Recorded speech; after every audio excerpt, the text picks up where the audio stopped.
When you were here last time, we talked about your proposed House Joint Resolution 108 that urges Congress to recognize Tennessee's sovereignty under the 10th Amendment.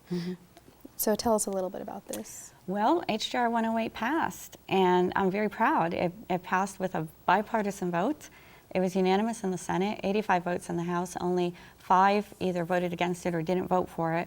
We had 9 members absent that day. I am so proud of our state legislators for passing this resolution. It was a resolution to affirm Tennessee's sovereignty under the 10th Amendment to the Constitution and demand that the federal government halt its practice of assuming powers and of imposing mandates upon the states. You know, the federal government has 30 enumerated powers. If you read the Constitution, there are 30 items that the federal government is supposed to do.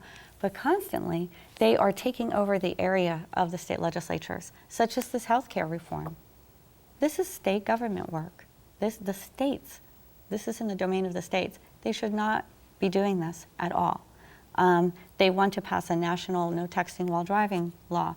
No matter how you feel about that law, it's not in the realm of the federal government to pass a law such as that. It's up to each and every individual state.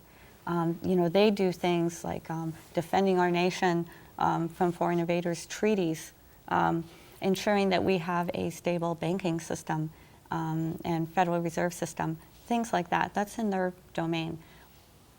The states have their area of domain, and they keep taking it over. What happens is they give us a lot of unfunded mandates. I told you how much of our budget is federal dollars, and these are programs that we have to administer. In fact, our state budget is about $11 billion. But in total, with the state and federal, it is $28 billion. That's a lot of administering that we do for the federal government. More than half of our budget. In fact, almost 3 times our budget. So, you know, we are, as state legislators, we are pretty tired of that, and I think our bipartisan support of this resolution sent that right message. Now, what else did we do? We formed a special committee of conference and correspondence. I'm the chair of it, and we sent a letter to the other 49 states asking them to join us, pass similar resolutions, join us, tell the federal government, and then let's work on turning back these laws. It's going to be a slow process, but we have to make sure that as state legislators, we're passing the laws that you know, the state of Tennessee wants to have. We don't care how they want to do it in California. We don't care how they want to do it in Illinois. We care how we as Tennesseans want our laws to be. And that's our right. And believe me, it's a lot easier to go to your state legislature and work for the passage or failure of a bill than it is for you to go to Washington, D.C. And should this federal health care ever become law, oh, if there's anything that you were unhappy about, just try to get that changed. Just try. There were so many federal legislators. Washington is so far away. It would take 50 states to agree to change something that is a bother to you. It would be very, very difficult. So that's what the state sovereignty movement is all about. We formed some bills on that. The Health Freedom Act. We formed a resolution to the federal government on health care, telling them this is our role, and also a bill on cap and trade. Well, let's talk a little bit about something completely different that has gotten a little bit of attention lately, House Bill 2059, that would outlaw the unauthorized implantation of an electronic identification or tracking device in humans. Right. Sounds a bit sci-fi. Have we really gotten to that point? We really have. There are companies that are marketing little devices. They're about the size of a grain of rice. In fact, they are available for your pets. You can have your pet implanted with this little device. And it doesn't have a battery, but when a wand is put over it, it can read a number on there. So there are companies that are marketing these devices for people. There's a company out west, they wanted their employees to have one of these inserted in them in order to enter a secure area of the company. Now, state legislators started looking at that and they thought, well, that's kind of scary because these devices, they can migrate in your body and they can cause cancer. And so, you know, it's really seen as a civil liberty. if I don't want to have something foreign put in my body just to work, I shouldn't have to have that. It's really seen as a civil liberty.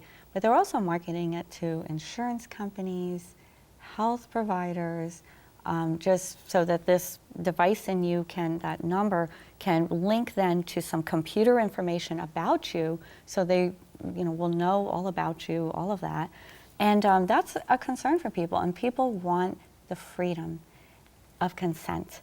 If I want to have that in my body, okay, I'll say yes. If I don't, though, no one should be able to force me either to give me a service or to give me a job. It just shouldn't be done. And it ultimately just opens the door to who knows what information they could be implanting that you wouldn't even know about. And Right, they could have information on you, linked to you, that you don't know. And certainly you don't have the ability to check it to make sure it's accurate. yeah, That's what I was wondering. What Really kind scary. of information is going in? I mean, social security numbers, is that what they're talking It's about? not on the or- device, it's linked to the number that's in a computer. Okay. So you don't have access to that computer. You don't know what they're keeping on you. So Yeah. it does make people feel uncomfortable. And it's very much a civil liberties issue. People just feel Yeah. as though it should be my choice whether or not I want to be implanted with a device. No one should be able to force me or coerce me by fear of losing my job. So it is coming down the road, and we really want to do this before people start saying things like, well, the little children, we might lose them at the playground, so we need this in them and all of that. Yeah. These things don't emit. They're not a GPS device.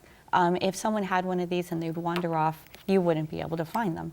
They're not a GPS device. It's simply a wand that's put over the body, reads the number, and that links to a computer program. I'm sure the GPS device is coming. It would have to be very large, and where would you put it? I don't know. I don't know where you put it. It's They make creepy. everything smaller and smaller Creepy, these too days. creepy. Right. Wow, very strange. Well, the Highway 109 construction, for anyone who travels between Gallatin and Interstate 40, it's obvious this project has begun. What's the status of the project? Right. Well, we just had a bridge meeting in Gallatin. They showed the plans for the bridge. There's going to be a 4-lane bridge going over the Cumberland River, a beautiful bridge. There'll be a pedestrian walkway as well.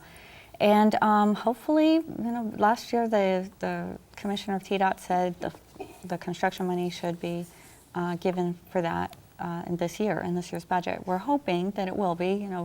The funds are down. What he said last year, let's hope that holds. I don't know. But that would be wonderful. Now, the south end of 109 is coming along wonderfully. The construction is ongoing, and there'll just be one more piece left. So we're excited. Good. Well, we thank you so much for taking time to be here with us today. We are already out of time. If you'd like to contact State Representative Susan Lynn, you can reach her by phone at 615-741-7462, or of course you can send her an email to her legislative address. We hope you'll join us next time on Inside Politics.